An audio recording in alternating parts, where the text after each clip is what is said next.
सबको नमस्कार। दिल्ली के अपने 2 करोड़ लोगों ने मिलके अपने मेहनत से, सावधानी से कोरोना के ऊपर हम सब लोगों ने मिलके काफ़ी काबू पा लिया है।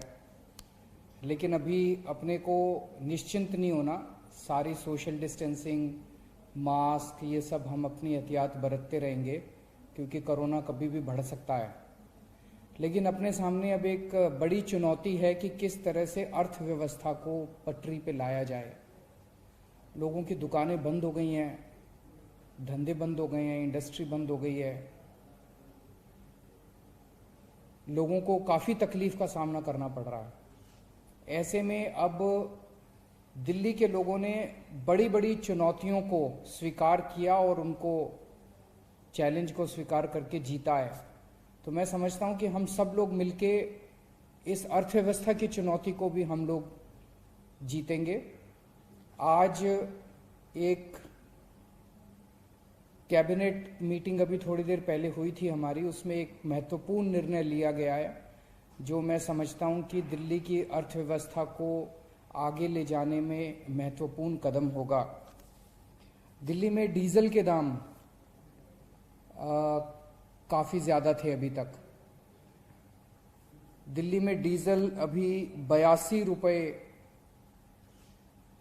कल का जो दिल्ली में डीजल का रेट है वो 82 रुपये था।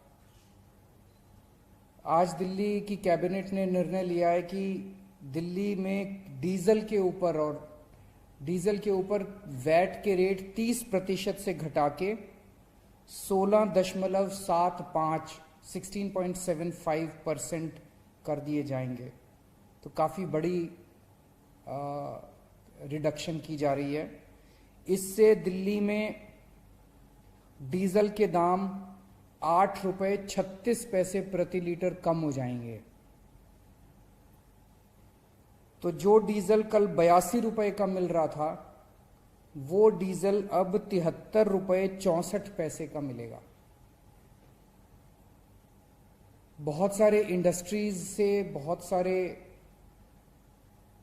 व्यापारियों से, लोगों से ये डिमांड आ रही थी कि डीजल के ज़्यादा रेट की वजह से सबको तकलीफ हो रही है, लोगों के बजट पे असर पड़ रहा है, व्यापारियों को तकलीफ है, इंडस्ट्री को तकलीफ है। मैं समझता हूं कि इस निर्णय से दिल्ली की अर्थव्यवस्था को एक पुश देने में बहुत बड़ी मदद मिलेगी। पिछले 1 हफ्ते से हम लोग दिल्ली की अर्थव्यवस्था को बढ़ाने के लिए कई सारे कदम उठा रहे हैं। जैसे सोमवार को मैंने ऐलान किया था कि रेहड़ी पटरी वालों को काफ़ी तकलीफ हो रही है। रेहड़ी पटरी वालों को अलाउ किया गया कि वो अपना काम शुरू करें। एक जॉब्स पोर्टल शुरू किया गया जहां पे बहुत सारे ऐसे व्यापारी हैं, बहुत सारे ऐसे इंडस्ट्रियलिस्ट्स हैं जिनके काम करने वाले लोग कोरोना के दौरान फैक्ट्री बंद होने से, दुकान बंद होने से अपने अपने गांव चले गए और अभी लौट के नहीं आए। धीरे धीरे आ रहे हैं लोग, तो उनको काम करने वालों की कमी हो रही है। ऐसे बहुत सारे लोग हैं जो काम करना चाहते हैं लेकिन उन्हें पता नहीं कि हम कहाँ जाएं नौकरी मांगने के लिए। इन सब लोगों को मिलाने के लिए, जो काम देना चाहते हैं और जो काम लेना चाहते हैं, उनको मिलाने के लिए अभी हमने 2-3 दिन पहले जॉब्स पोर्टल शुरू किया था। उसमें इतना ज़बरदस्त रिस्पॉन्स आ रहा है और मुझे बड़ी खुशी है। मैंने तो सोचा भी नहीं था। अभी जॉब पोर्टल अनाउंस किए हुए 3-4 दिन ही हुए हैं। लगभग 7,577 कंपनियों ने या काम देने वालों ने अभी तक रजिस्टर किया है। 2,04,785 नौकरियां इसमें एडवर्टाइज की गई हैं। 2,04,785 नौकरियां इसमें आई हैं अभी तक और 3,22,865 लोगों ने नौकरी के लिए अप्लाई किया है। तो जैसे मैं कल एक टीवी चैनल पे देख रहा था, एक जीन्स बनाने की किसी की फैक्ट्री है, उसने बताया कि जी मेरे 35 काम करने वाले लोग होते थे, अब केवल 3 बचे हैं, बाकी सब चले गए। और बोला मुझे लोग नहीं मिल रहे थे, इसीलिए मैं फैक्ट्री शुरू नहीं कर पा रहा था। लेकिन जब से जॉब्स पोर्टल आया है, बोला उसमें मैंने इसको डाला कि मेरे को 35 आदमी चाहिए और बोला मेरे को 190 से ज़्यादा लोगों के कॉल आ चुके हैं कि वो काम करने के लिए तैयार हैं। मुझे लगता है इस कदम से अपनी अर्थव्यवस्था को बहुत ज़्यादा पुश मिलेगा।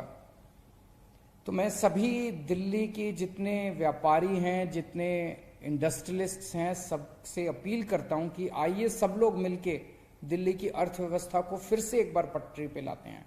मैं सभी दुकान वालों से अपील करता हूं, व्यापारियों से अपील करता हूं कि अपनी अपनी दुकानें खोलें और सोशल डिस्टेंसिंग मेंटेन करके रखें और मास्क पहन के रखें। लेकिन अब अपना कामकाज हम सब लोग शुरू करते हैं, इंडस्ट्री वाले इंडस्ट्री खोलें और आने वाले दिनों के अंदर मैं इंडस्ट्री के लोगों से, व्यापारियों से बड़ी संख्या में मिलने जा रहा हूं जूम कॉल के ज़रिए, वीडियो कॉन्फ्रेंसिंग के ज़रिए, ताकि उनसे अगर उनकी और भी कोई समस्या होगी